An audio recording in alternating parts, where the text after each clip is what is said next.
Fear. It's a natural reaction, hardwired deep into the nervous system of both humans and animals.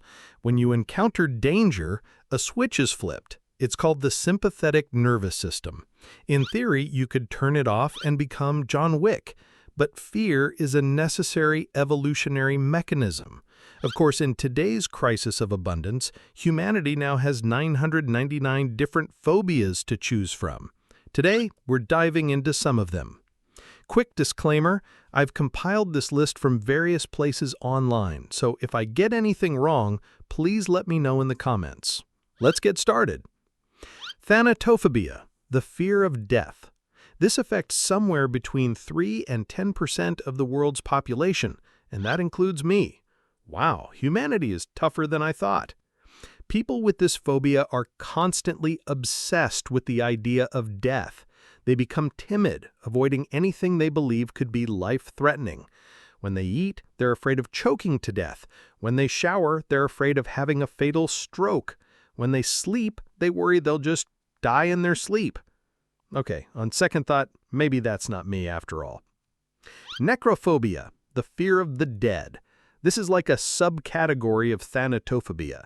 It's the fear of dead things or anything related to death. Zombies, corpses, coffins, cemeteries, you name it. Let's be honest, who isn't afraid of this? Aside from people in very specific professions, who sees a dead body and doesn't feel a shiver down their spine? Megalophobia, the fear of giant objects.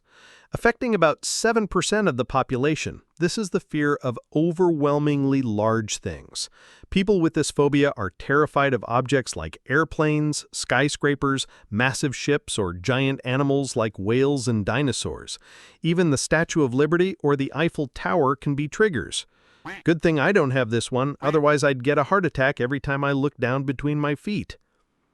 Thalassophobia, the fear of the deep sea. People with this phobia tend to imagine all the terrifying things lurking just beneath the water surface, like being snatched by a shark or sinking into the abyss. They fear the sheer scale and bizarre shapes of deep-sea creatures. This is often accompanied by an obsession with tsunamis and floods, fueled by our own wild imaginations. This definitely sounds like something you get after watching one too many movies and thinking, "Yep, that looks terrifying. I'm officially scared of it now." Tripophobia, the fear of holes. This one seems surprisingly common. I read online that it affects around 15% of the global population. Sufferers feel intense discomfort and disgust when looking at objects with clusters of small holes, like a wasp nest. I even found an article about how the 3-camera design on iPhones triggered this phobia in some people. Automataphobia, the fear of human-like figures. This is the fear of things that look human but aren't. Mannequins, dolls, and wax figures. You know it's not a person, but it looks so similar that your mind starts playing tricks on you, imagining it's possessed or will come to life. This phobia is closely related to the psychological effect known as the uncanny valley, where people feel a sense of unease or revulsion when interacting with robots or animated characters that look almost but not perfectly human. Claustrophobia, the fear of enclosed spaces. The fear of elevators, being under the bed, or getting locked in small, dark, stuffy places. Honestly, who wouldn't be scared of being trapped in a dark, confined space? The ultimate nightmare for someone with claustrophobia is the thought of being buried alive in a coffin. Online sources suggest this fear often stems from childhood trauma, like being locked in a room as punishment. Agoraphobia, the fear of open spaces. This is the opposite of claustrophobia.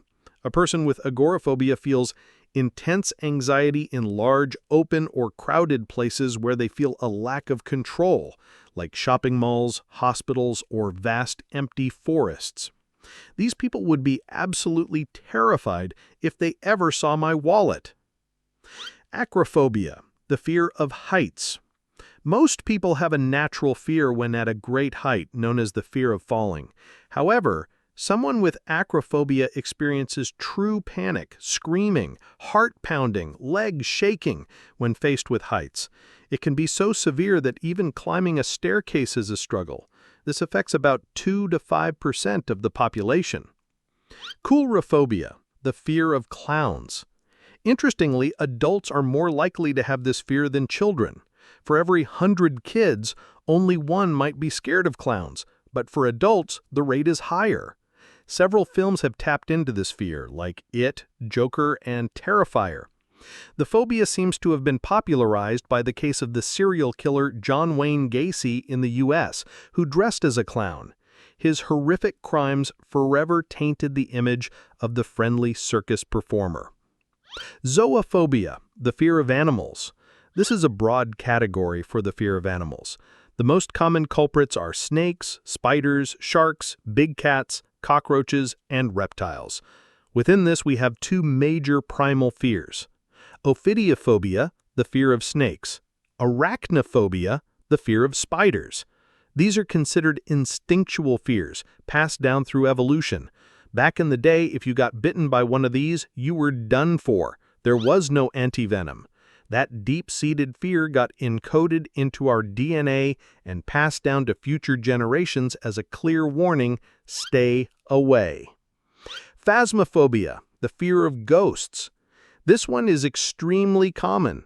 We don't even know what ghosts look like. We've likely never seen one, but we're still terrified.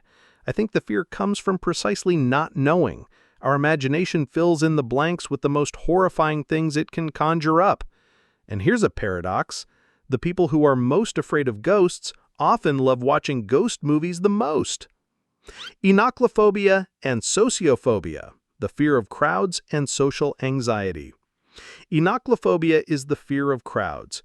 To be fair, crowds aren't always the cleanest or most pleasant places to be. Sociophobia, or social anxiety disorder, is the fear of social situations. People with it don't want to talk to anyone and prefer to be shut-ins. Psychologically, it manifests as feeling crushed by the weight of social expectations. You have to be this way. You have to do that. And a constant fear of embarrassing yourself or becoming the subject of gossip. The simple advice is to just stop caring. But for someone truly suffering from this, it's never that easy. I personally get a touch of this whenever I run out of money. Hypochondria, the fear of being ill, also known as illness anxiety disorder, is when you're in a constant state of worry about your health. You notice every tiny symptom and immediately assume the worst, even after a doctor has given you a clean bill of health. This is the phobia of Googling your symptoms and immediately diagnosing yourself with a terminal illness. No wonder you're worried. Isoroptrophobia, the fear of mirrors. The fear of mirrors or one's own reflection.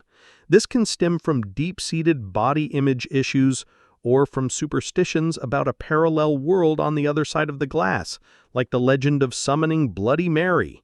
For me, it's just because I think I'm ugly. Decidophobia, the fear of making decisions. This is the crippling fear that any decision you make will lead to terrible consequences. Interacting with someone like this can be frustrating because they go back and forth endlessly, unable to commit to anything. Small decisions are hard, big ones, impossible. Monophobia, the fear of being alone, also known as autophobia. This is the intense fear and anxiety of being by yourself. It's the fear of being abandoned or isolated. If this persists, it can lead to depression due to a constant lack of sense of security. It's often seen in children from unhappy homes who may have experienced divorce or parental neglect. Chromophobia, the fear of colors. Now, this is not the fear of Google Chrome. It's an intense, irrational fear of colors. Usually it's one specific color, but sometimes it can be all colors. A person might experience shortness of breath, sweating, or even a full-blown panic attack when exposed to that color. This can be linked to trauma, for example, fearing the color red after a bloody accident. And now on to the stranger fears. Here are some weird phobias I stumbled upon online. They sound absurd, yet oddly believable. Nomophobia, the fear of being without your phone. The fear of long words. I'm just going to leave the name on the screen because the name itself is part of the problem. Ablutophobia, the fear of washing or bathing, a great way to rationalize being dirty. Agirophobia, the fear of crossing the street.